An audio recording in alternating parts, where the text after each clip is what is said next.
Армысыздар Абай TV көрермендері. Сіздермен мен арна тілші Шақпан Құндыз.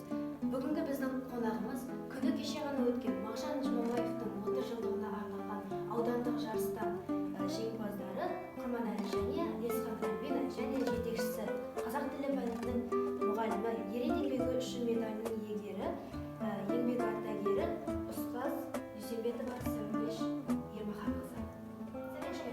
Сізге қоятын бірінші сұрағым осы Мағжан Жұмабаевтың оқуларына дайындық қалай өтті? Жақсы.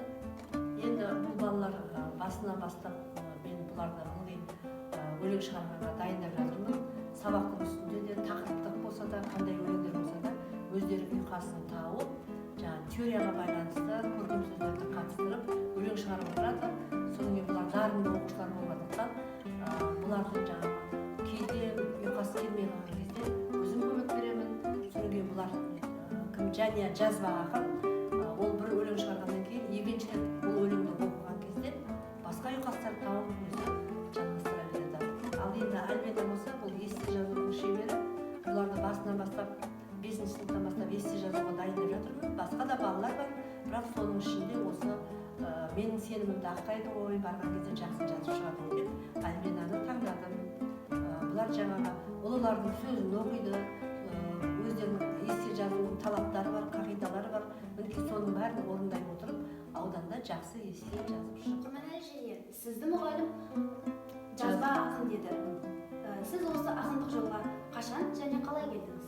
Мен 6 сыныптан бастап осы педагогтың арқасында өзімен алған тақырыптарға өлең шығара бастадым. Солай жүрмін. Жақсы. Сіз осы уақытқа дейін жетістігіңіз ата кетсеңіз, жақсы адам жақсымын деп жарияламайды дейді ғой. Дегенмен де жетістіктеріңізді біз біле кетсек. Мен көбінесе мектепшілік байқауларға қатысып, жүлделі орындар алдым. Одан кейін аудандық абай оқуларына қатысып, ол жерден бірінші орын алдым. Және облыстық абай оқуларына қатысып, ол жерден де жүлделі болып үшінші орын алдым. Одан кейінгі жарысым ол осы Мағжан оқулары болды. Ол жерден де жүлделі орын алдым. Есхан Альбина, үлкен жетістік демекші осы жарыстар туралы кеңінен тоқталсақ. Қалай қатыстыңыз? Ең бастысы ұсыныс қалай? Соня апайым айтты, мен бұл жарысқа қатысуға қуана келістім. Өзім жақсы эссе жазатынымды білдім. Жеңіп шығатыныма сендім. Бұл қасиетіңізді ата-анаңыздан дарыды ма, әлде жүре пайда ма? Бұл қасиетім менің яғни ата-анамдан нағашылар жағынан дарыды. Альбина ханым, сізге қоятын сұрағымыз, осы жарыстық дайындық қалай өтті? Мен өте жақсы дайындалдым. Мағжан туралы деректермен ізденіп, білдім. Және апайымды Сізге қоятын сұрағымыз, біздің осы мектепте жұмыс істегеніңізге ұзақ уақыт болды. Осы уақыт ішінде және Альбина секілді оқушылар болды ма? Әрине болды.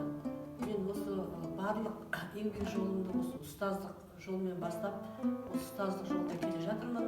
Еңбек еткенімде осы 43 жыл болды осы мектепте еңбек жасап жатқаныма.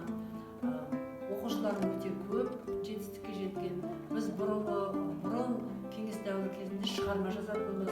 Сол кезде сол шығармада менің оқушыларым облыстық байқаудан республикалық байқауға дейін қатысып жатты, орын алып келіп жатты. Енді соңғы жылдары 3 жылдық байқаудың жетістігі есептелінетін болды біздің жаңағы еңбек өтілімізге байланысты. Сондықтан соңғы жылдарда да менде жақсы ақыл Рахмет. Бүгін наурыздың 1-ші күні, алғыс айту күні. Осыған орай сіздер кімге алғыс айтар едіңіздер? Мен ең алғашқы өзімнің ата-анама айтар едім.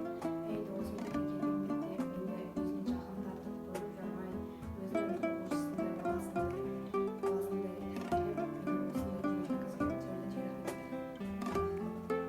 Мен де бірінші ата-анама алғыс айтар едім. Содан кейін осы мектептегі барлық мұғалімдерге алғыс айтамын. Содан соң осы бізді дайындап, осындай жарыстарға жүрген сенден байға рахмет айтамын. жақсы. Менің де сендерге алғысым шексіз.